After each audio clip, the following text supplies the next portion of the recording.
ساڵانە بە سەدان خوێندکار لە ڕێگەی بەشداربوون لە پرۆگرامی ڕاهێنانی توانەکان لە کۆمپانیاکان کار دەدۆزنەوە.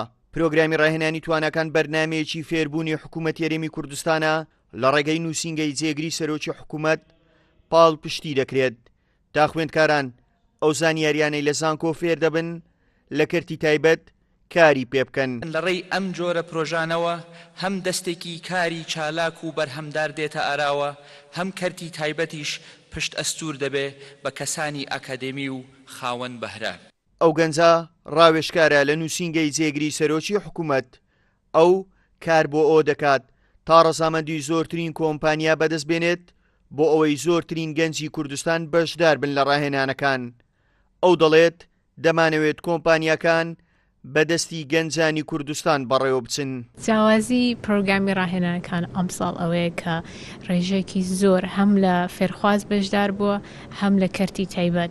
ئێمە ئەمساڵ نێزیکەی 600 فێرخواز ئامادە بووە لە پرۆگرامەکە و بە هەمان شێوە کەرتی تایبەت نێزیکەی 90 شەریکەمان هەیە کە بەشدار بووە لە پرۆگرامەکە. زۆربەی تەڵەبەکانمان کە پرۆگرامی ڕاهێنانی توانەکانیان تەواو کردووە کاریان دۆزیتەوە لە کەرتی تایبەت.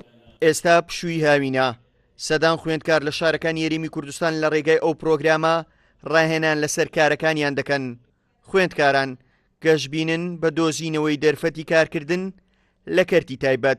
کۆمەڵە تەڵەبێ زۆر ئیسفادەمان کردووە لە داهاتووشدا ئەگە بەردەوام بێت باشترە. ومجال مهم عندنا بالهندسة المدنية. بوارێکی زۆر گرنگە بۆ ئەندازیاری مەدەنی فێر دەکات لە بواری پراکتیکیدا ئەزمونێکی زۆرت پێدات. سودێکی زۆرمان لێبینیوە بە تایبەتی لەلایەن ئەندازیاری سەرپرشتاری پرۆژەکە کە هاوکارێکی زۆری کردینە.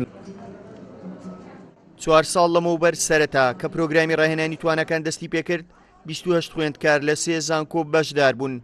بەڵام بۆ ئەم ساڵ ئەو ڕێژێ زیادی کردووە بۆ نزیکەی 1000 خوێندکار.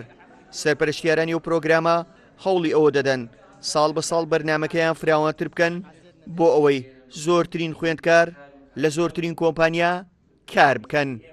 هاوکار عەبدوڕەحمان، کورسات نیوز، هەولێر.